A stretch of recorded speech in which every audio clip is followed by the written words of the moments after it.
And we're live. Welcome everybody to another DoneJS proposals, survey proposals meeting. We've got some exciting stuff.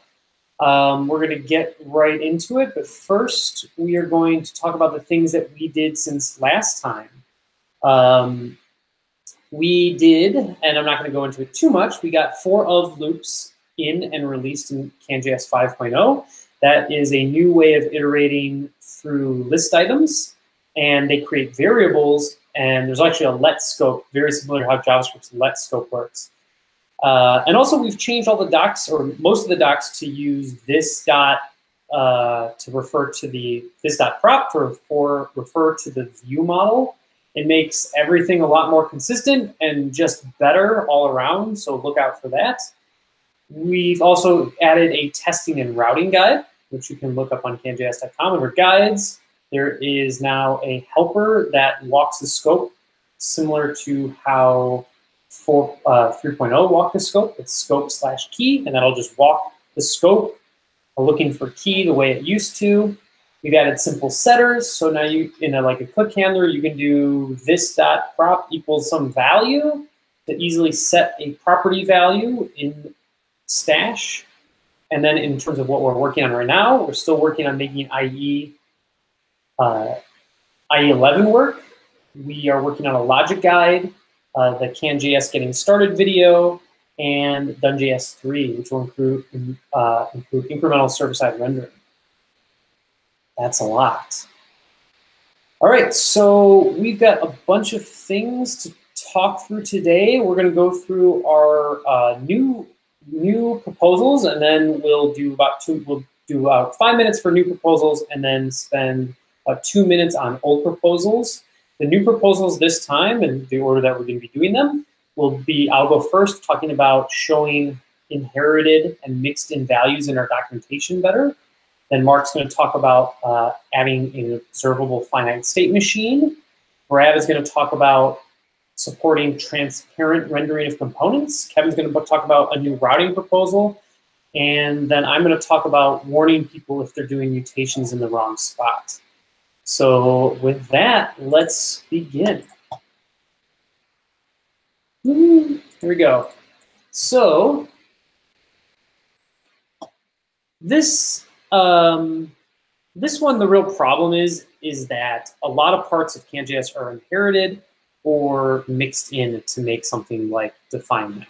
Define map inherits from CanConstruct, and it also mixes in this can event queue map, which has really the formal documentation around how dispatch and listen to on and off and all of these and one, things that people might not even know exist. All those are mixed in there.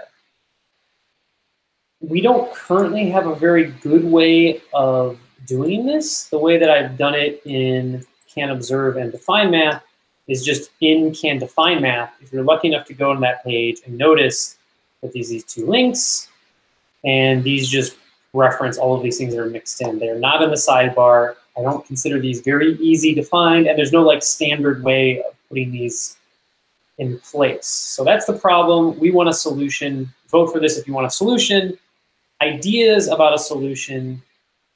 One thing is we could just follow Java docs, and a lot of other things, they just put what's mixed in terms of either interfaces, and also what the inheritance tree looks like. That's one solution. Another solution would be we literally just copy everything. All of these just show up under prototype, for instance, and all of the static just shows up in static. I didn't even actually mention that one. I realized I just forgot. They just show up. Maybe they're colored differently. I don't know. Some other ideas. We could do kind of like what we're doing now, but we somehow segment it right after the signatures so people know it's there. Another thing in the sidebar, maybe we can make it so it's you could click a button and then the ones inherited by CanConstruct would show up, and then the things mixed in by CanEventQ would show up. Similar idea would just be to have buttons near CanDefine that when you add these, they change what's down below. Because there are some mix-ins that can change both static and prototype. So clicking one of these, if they were doing that, like CanConstruct does both static and prototype. that would enable you to see those in the sidebar. Bunch of different ideas here. I don't know if any of them are the one that we're eventually going to result in, but if you want us to work on this, vote for this. Thank you. All right, Mark, you want to talk about finite state machines? Sure. So do we generally talk about the problem first, or? Yeah, we talk about the problem. Ideally, you can share your screen if you think that helps, and then the solution, and then end with your pitch on why someone should vote for that issue. Oh, shoot, I didn't bring up the issue. I can bring it up real quick. Sorry. Right. Proposal. All right. You can sell it however you want, Mark. If you want to just tell people not to vote for it, that you can do that. It's totally allowed. However you want to do it. Oh, well, never mind. It's brought up. So the problem that we have in some cases, now mind you, this is not applicable to every situation. When you have, let's say, a larger component that contains a lot of little components. And so what you're, let's say a wizard, for example, and you're managing how things are displayed, maybe you're managing modals, there's a whole lot of state to manage. So sometimes we've run into, especially when people come behind individual who's worked on code before, is certain state won't get set when they want to fix bugs. So one of the things a little library I had written was just for a finite state machine, a graph, so that I can say change to this state and all of these values on the view model get set. So I thought this might be applicable for an object that could be used for a component to change the view model, so that instead of a defined map, you could, well, in this instance, I called it a defined graph, but the component itself would, its view model would be a graph, which would set all the values at once when you change the state. This was just what I proposed in here, was an adaptation from the library I wrote, not necessarily the proposed API, just an example of how it could work. And what is going on here is that you have an initial state, and with a set of connecting properties to other states. So if you were to say that the object is frozen, it would then be in the state of ice. If you say it was boiling, it would be in the state of steam, and the values would change to that new state. So it would start off with a default value of temp with 60 degrees Fahrenheit.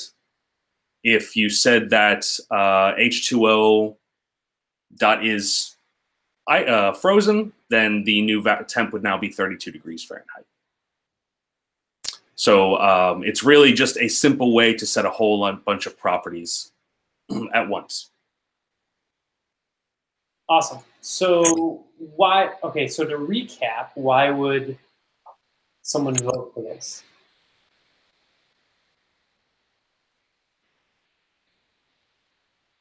I'm not sure that we need, that's a great question. I've noticed I've needed it for some problems, but not all problems. So it's one of those, it's another tool in the toolbox, is what it boils down to. I have a quick, I don't have a CS background, so I'm not familiar with finite state machines, but my guess is that it's a graph that only has a limited number of states, right? It's not, these are not dynamic values. So that seems pretty useful to me in those circumstances, that you can tightly control, you know that only these certain states are valid. And I think that is not completely uncommon.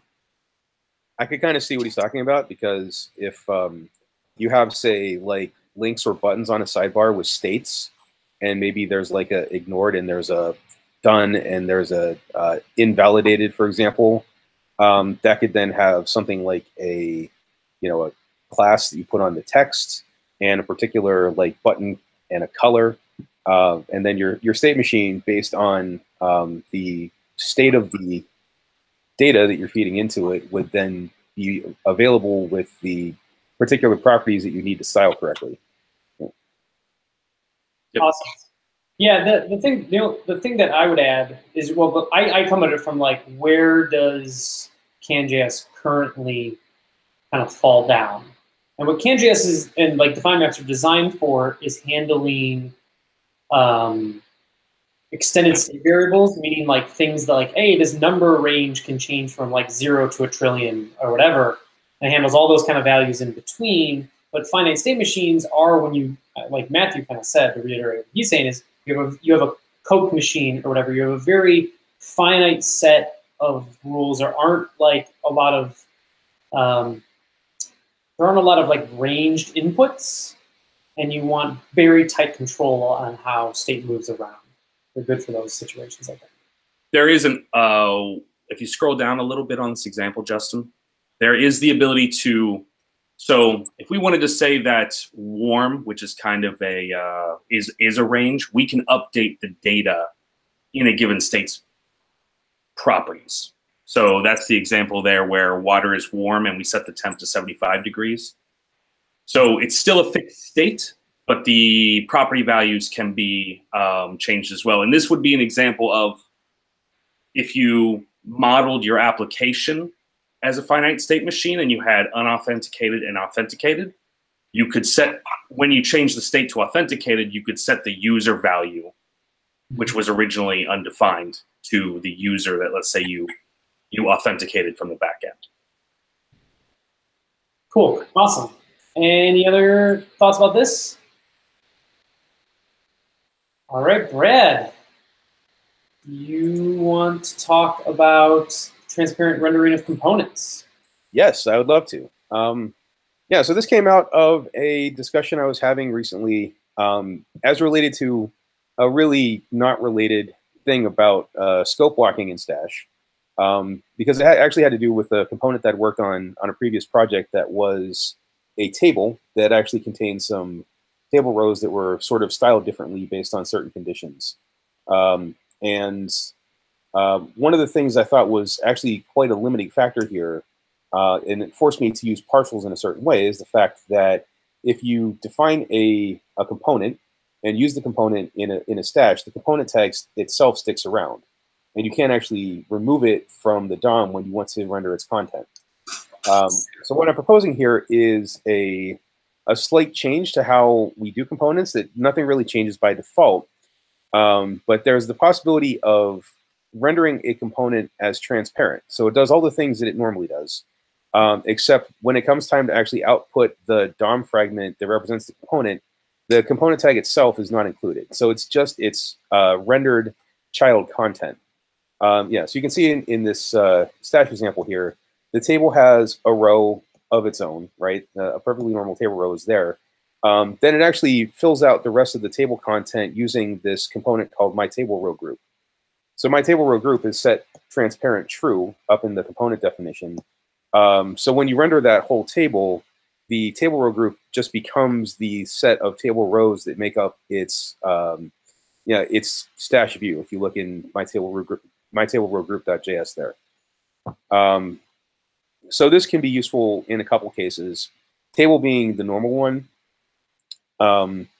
You could possibly use it to make all your components transparent. So what you end up with instead of a component-based document is just a regular HTML document with no custom elements defined at all. And SVGs have pretty strict rendering rules. So if you try to put custom tags inside of SVG trees, it tends to just not work and not draw anything. So there was a time when I was working with a much earlier version of CanJS and did some hackery to actually render the child DOM from a custom attribute tag as a sibling of it. And it worked for that case.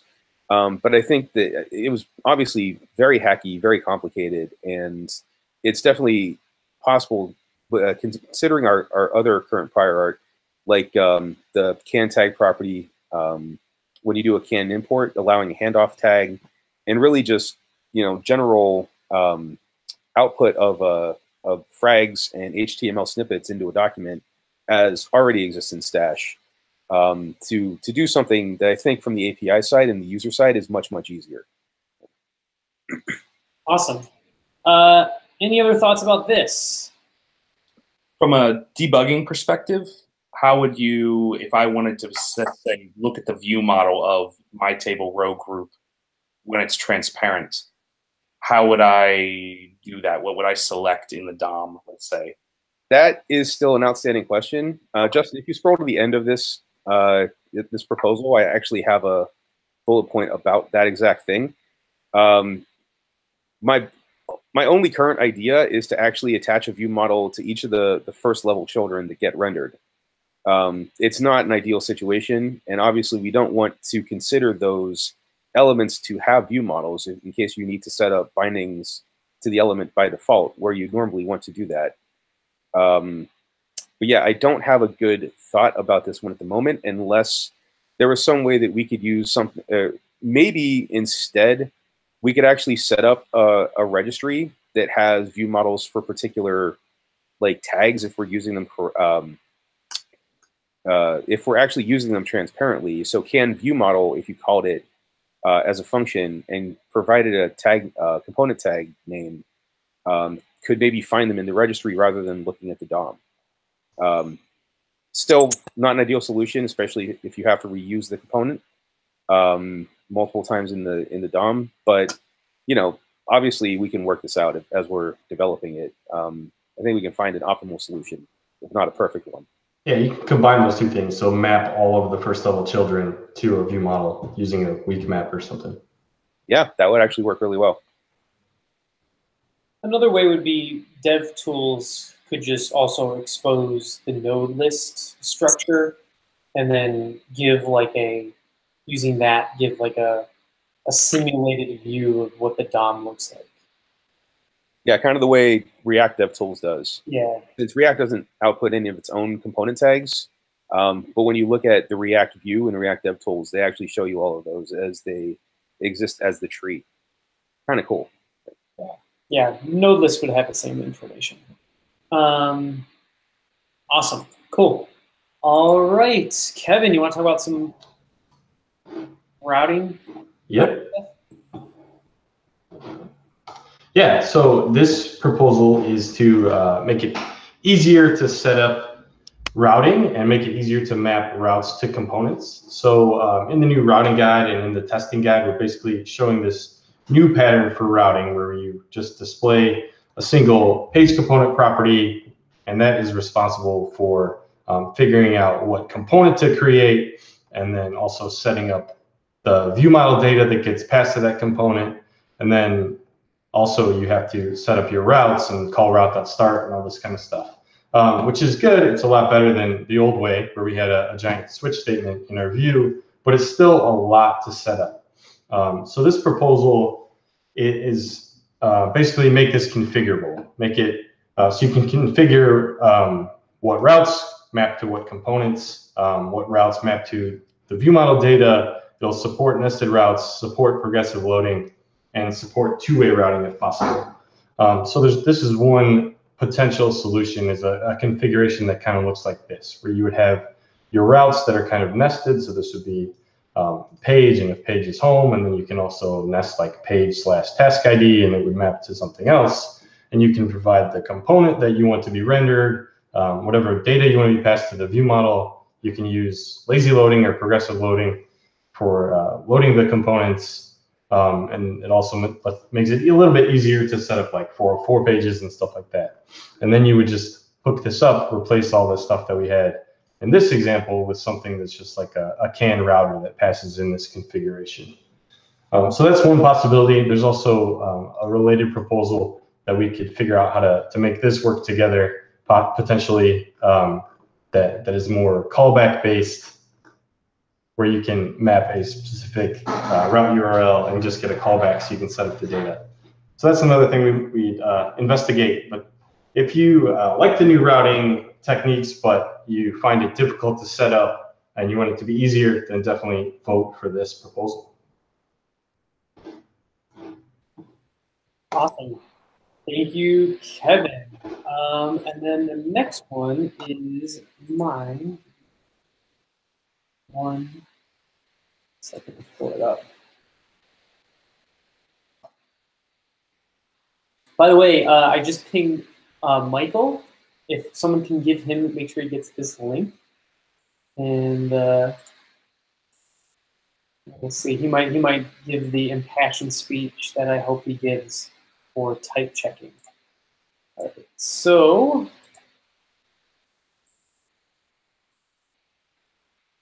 the next one I'm proposing is to warn people about when they do mutations in a getter, essentially, and a place that is rather unsafe. Mutations in a getter can cause all sorts of problems. It can make your code harder to understand. It can cause infinite loops. It can also cause other weird performance issues, essentially like unnecessary updates to the DOM and things like that. So an example of this is here I've just got a getter that is doing a side effect of every time the name is set. This getter will actually run and add names, add that name to names. This now can be written with the value property behavior. So really the solution, I think, is to detect this, because queues allows us for the most part to detect this and give some kind of warning like, hey, name is mutating names in an unsafe way. Please use the value behavior to rewrite the code, blah, blah, blah, blah, blah, blah, blah. I've also provided just some other examples of code that we've seen that are doing this that I want to make sure give an appropriate warning. So vote for this if, oh, one other thing I forgot. I mentioned that you can use, if you added unsafe true to your property definition, that will remove this warning. So for those people who are doing this and are just like, you know what, I don't care, I do it my way, you can put unsafe true or some signifier to say, you know, please don't warn, I know what I'm doing. Or I don't want to untangle this this thread. Please leave me alone. So yeah, vote for this if you just want to maybe recognize places where your code could be structured a little bit more clearly. Yeah. Any questions about that one? All right. I think a lot. I want to reiterate my support of this proposal. I've seen that pattern and had to debug some issues that it can be hard to try to unweave that. I agree. Okay, so for the those are all the new proposals. Now we're going to talk about old ones. And last time I want to talk, and I brought Michael Chang, special guest. Hey, Michael. Hi there. Who talked this week, was rather impassioned about the importance of type checking. Last survey, type checking got only 1 vote, but it's something a few people, at least at Vitovi, really believe in. So I was wondering if he could talk about why he finds type checking valuable again. So when I brought it up during the retreat, I think that Kevin was the one who kind of came out and said, "Hey, can you actually come up? Can you actually come up with an example of when this was a problem?" And in all truth, I can't really think of one in recent memory, but one of the the way that I think about static. So to be clear, we're talking about static type checking, right? No, we're talking about dynamic type checking.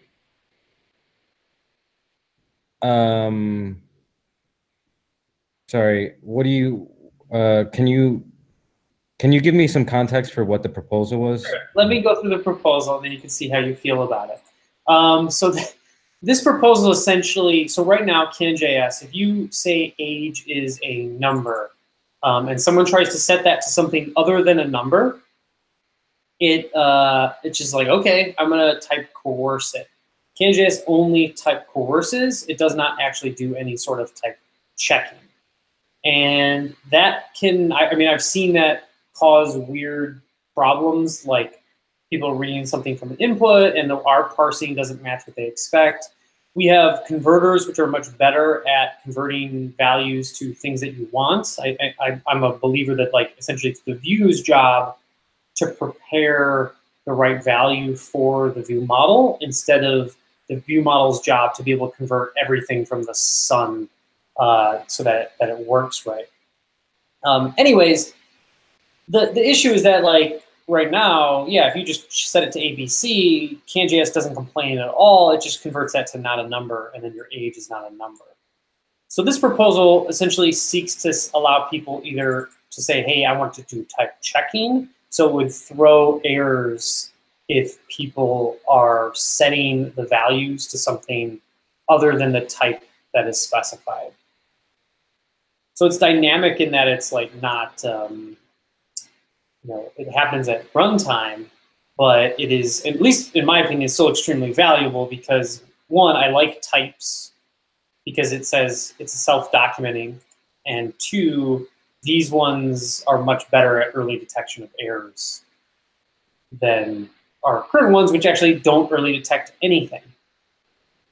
Yeah, I support this. For me, the way that I see it, the way that I see the value of a feature like this is that it eliminates an entire class of errors and defects from your code. And that means there's an entire class of tests that you don't need to write as well. You kind of get that for free. You just know that it's going to be fine. In any other situation when you're writing code in JavaScript, you should be writing tests to make sure that your code is kind of prepared for those edge cases. And when you have this functionality, you don't need to worry about it. You're just am I incorrect in understanding that your code just doesn't build if you do this, or it throws in? Your code will build. It will build, and then it'll throw errors. So like if someone was creating a component or something like that, and the component was being instantiated without, or someone's eventually tried to set one of the properties to something that wasn't a number, it would throw and say, hey, my number component expects a number, but you passed it the string, you passed it this value. Or, I mean, sometimes where this I think is even more valuable is like, hey, I expected to do type, but you just passed me a normal object or a define map or something that is not like at all what I was expecting. Yeah, it's so, I mean, you're getting something that says write your code better, and then you can make enforcements to say, you know what, I'm okay with writing my code bad, or you can have it break, on those errors, and I don't know. I think that's really valuable for me. Type checking is really good, especially for worse developers. And people kind of made fun of me when I said this yesterday during the ISO sync up, because they thought that I was just really just scraping for compliments. But again, I really believe that I'm not a very good developer. So stuff like this helps me more consistently write better code. If something like that is throwing for me, I can think, I'm forced to think about it. Like, am I able to justify my implementation this way or not? If I have a really strong reason, then I'll just let it throw and kind of carry on in a confident way. But more often than not, I'll go back and think about it and think, do I really need dynamic typing in any instance? Can't I just write my code in a more predictable way so that I know what types, I know what type I want to take, in this instance, and can I make that API completely consistent? And usually the answer is yes. And then in my opinion, the code is better. So for me, that's where the value is. It's not so much that I'm getting all of these kind of errors and bugs everywhere when I write my code, but I think it actively encourages you to be a better developer. Awesome. Cool. So vote for this if you want to actively be a better developer. All right. Thank you for Thanks for sharing that, Michael. So I had a comment on the very last thing that I just stepped in very quickly at the tail end of, about the setters that are mutating values. I'm also that are mutating values.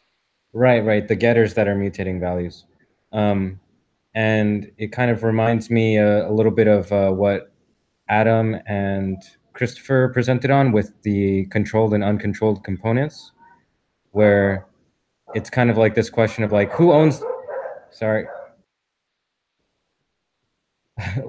like, yeah, I think that's good to put a warning out there and say like, hey, who actually owns this property? You have to kind of decide who's going to own the kind of who owns the setting of this thing, and you should make that decision. And if you use value, it strikes me as you're saying that whatever property has that value is the guy who owns the property. Is that? I would say it owns itself, to be in some ways the most simple way of thinking about it, is that the value behavior makes it so that the only thing that can change the value is like its own definition. Okay, yeah, that makes sense. Other things can affect it, but like you can always just see how all those things need to be, that might affect it, need to be translated inside that function to actually resolving the value. But okay. That's why it gives you like much more certainty. It's a funnel or something. Yeah. Awesome. Okay, so sorry, before I jump off, sorry, Kevin, do you have any comments on what I said about the type checking? Do you think that it makes sense, or you still disagree? I'm still skeptical. Yeah. This proposal also adds a whole set of errors that you didn't have before that you will need to test for. Things like you've got type number and a user types in ABC in the input element, and now your code is throwing in production. Like that's a set of errors you didn't have previously. You might have had an error somewhere down the road with whatever's using that property, but to be clear, I'm not against this proposal. I think it just will cause people to use a lot more converters than they are now, which is probably a good thing, but it will also potentially cause some problems for people in production that they might not have now.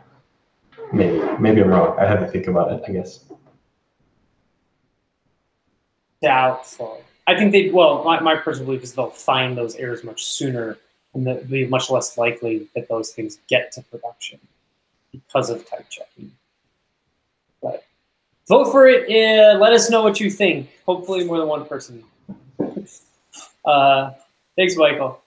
All right, so now we're into 2 minutes each. Let's go rapid fire here for ones that we've already done before. Add a data guide. This one was actually voted pretty highly last time. We just weren't able to get to it. So I'm going to be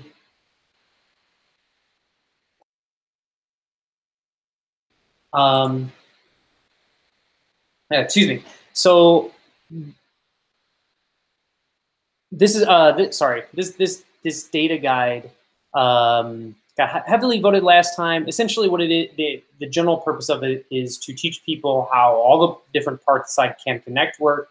Now you can kind of build them and add them up to building something like supermodel, and then also things like how to handle relationships. Basically, what we've done for a lot of these other guides now extended to the data guide. Really, more of like an advanced guide for how to deal with data and use CanJS. What's next? Matthew, make StealJS dedupe less imports. Yes, that is me. Actually, Mark originally filed. I think Mark filed a couple of the issues that we're going to talk about.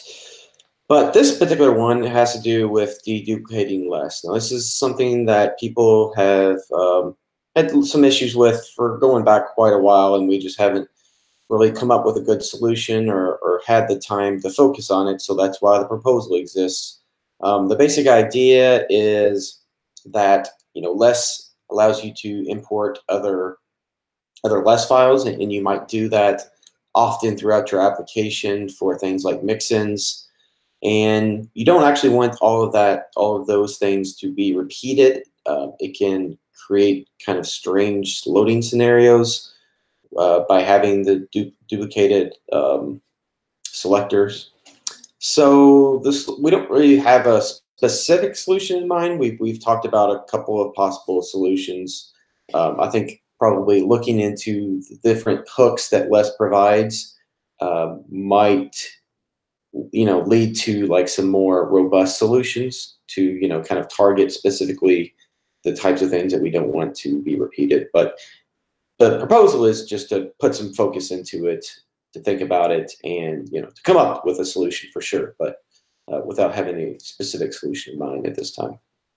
So if you have trouble with LESS repeating, please do go for this issue. I should point out that this issue was a stretch goal from the last epoch, so it was actually voted pretty highly. So if you're one of the people that voted for it last time, don't like feel like it's not going to happen, because it almost did happen. So yeah, keep voting for it. Awesome. And then transition away from DoneJS CLI in favor of npm init and npmx. Yeah, I didn't have this one open up. Didn't think this was the next one.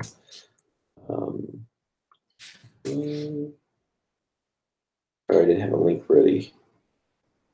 I think it was in DoneJS CLI.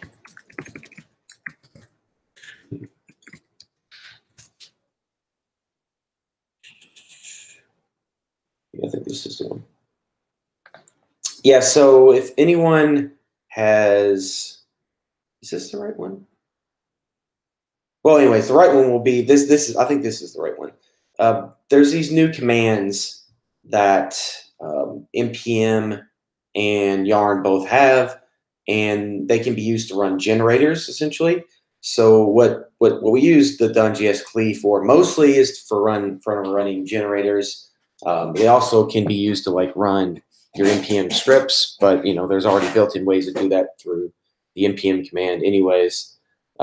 So the idea here is to transition away from having our CLI and instead just have users just create these modules that will like run our generators. So for example, I kind of just did a quick spike to see if this was feasible, and it is. There's this create DoneJS app project. Don't use it. It's not done. But what that could be used for is you could do npm init DoneJS app, and it would do the same thing as DoneJS add app does today, essentially. So it's just a replacement, so you don't have to have, one thing people will continuously have to do is they have to reinstall the newest version of DoneJS when we release a new version of DoneJS. Well, you wouldn't need to do that anymore. So that's kind of a nice thing. So yeah, so just kind of it's kind of converting everything over into that format. So if this is something that you'd like to see, definitely vote for this one. Awesome, great. Kevin, DoneJS or CanJS dev tools. Yep. So this is another one that was voted on pretty highly last time that we almost got to. So this proposal is just to continue improving CanJS dev tools. So the biggest thing probably is something that Brad talked about already. It's to create a components tree view. So similar to like every other framework's dev tools, we would have like a CanJS tab in the main dev tools panel that you would just see a tree view of all of the components, similar to like the elements panel, but with just CanJS components. Also, we want to finish improving the view model editor. I've done some work to rewrite the JSON editor or write our own JSON editor. It would just be to integrate that and get everything working. And then some improvements to the bindings graph, putting nodes together so it's easier to read. You're really only seeing the things on your view model or the elements, parts of the code that you've actually written, not all of the internal observations and stuff like that. Also make the nodes in the bindings graph clickable, so if you once you see the bindings graph, you can actually do something with it. And then there's just a bunch of other lingering issues that we would fix along with this, bugs and things that people have found as they've been using the dev tools. So if you voted for this last time, or you like CanJS dev tools and want to see it improved, definitely vote for this again. Vote for it 2 times, 3 times if you can. So yeah, everyone should vote for this. Hey, that's how we vote in Chicago, early and often. The next proposal is improve CanJS.com's usability.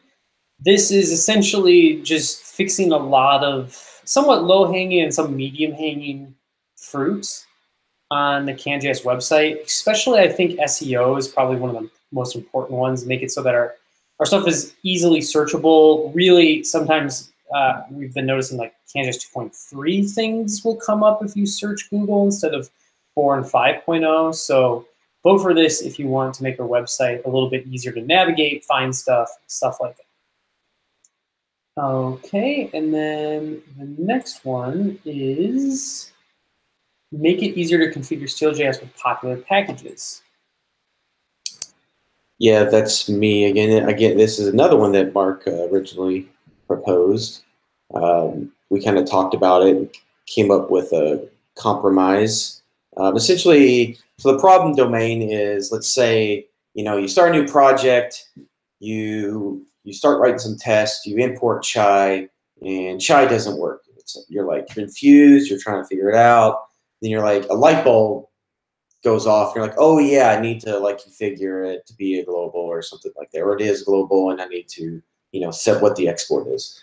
If you ever done still configuration, you kind of seem to do a lot of the same packages over and over again because these are packages that you use often. So yeah, to get away from that, you could the idea of the proposal is to have a package where we host configuration, and it'd just be a new package, still pre-configured or something. Come up, we'll have to bike shit on the name, but all you have to do is npm install it, and everything's pre-configured for you, and we'll accept pull requests for Bootstrap and all of those sorts of things. So if it's something you've struggled with and you'd like to make it just a little bit easier, please do vote for this issue. Great, thanks, Matthew. The next one is also yours, baseline PWA support, an oldie but a goodie. Yes. So this is not a new proposal, but it's also one that we haven't done in a while. So I really want to try to hype this one. So I'm going to do my best job. So if you've ever heard if you have not heard of the PWA, that stands for Progressive Web App, and it's kind of an idea surrounding some of the newer technologies that have come to browsers, especially service workers, but there's a few others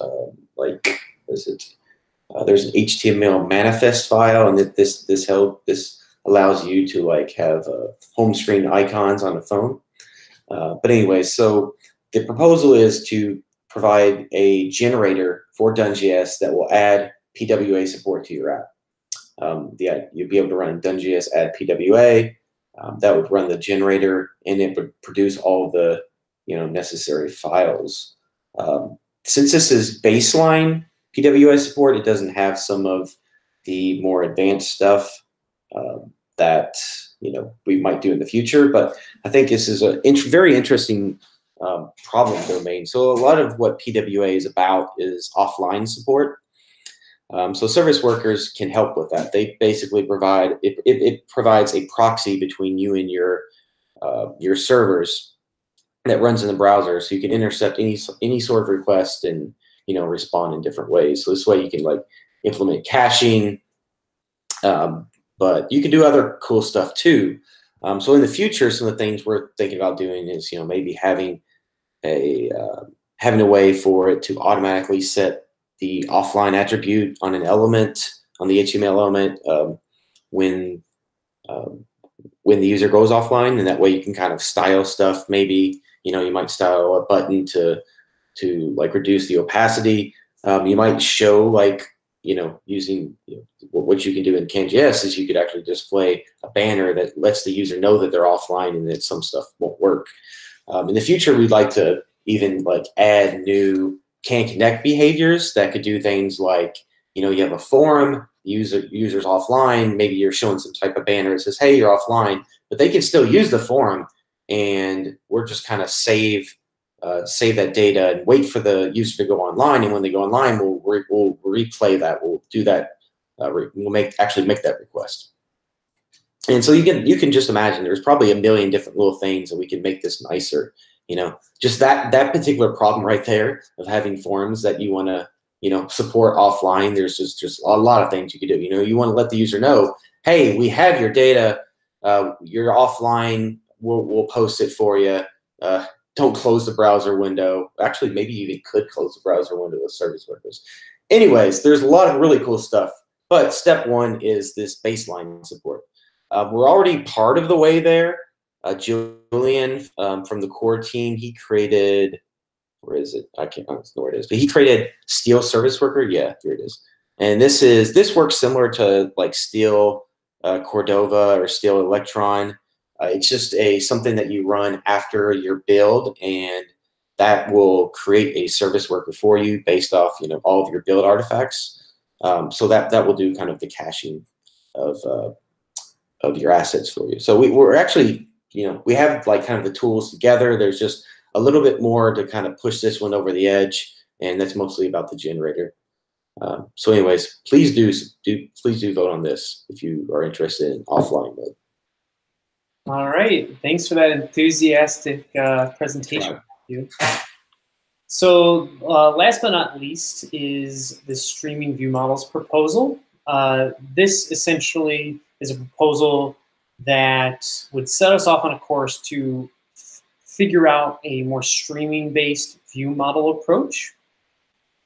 The most fleshed out version of this is something that I put together called CanReducer.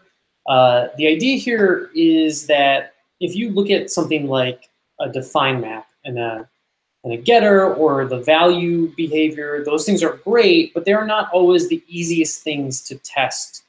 You can't kind of pull that apart and test it statically very easy, where something like these proposals are essentially designed to make it so that every individual part of the state mechanics can be tested individually without having to essentially create one giant define map, potentially have it start making AJAX requests, have to write it in a, sometimes like the other problem, as we were all discussing as a company very recently, is that, oh, and even the testing guides sometimes show that you have to change your code to make it more testable. Some people feel unease about that. If you're one of those people who feels unease about that, this proposal should appeal to you because it allows you to write code that is just inherently testable with, but still maintaining what I would say is like a very object-oriented API.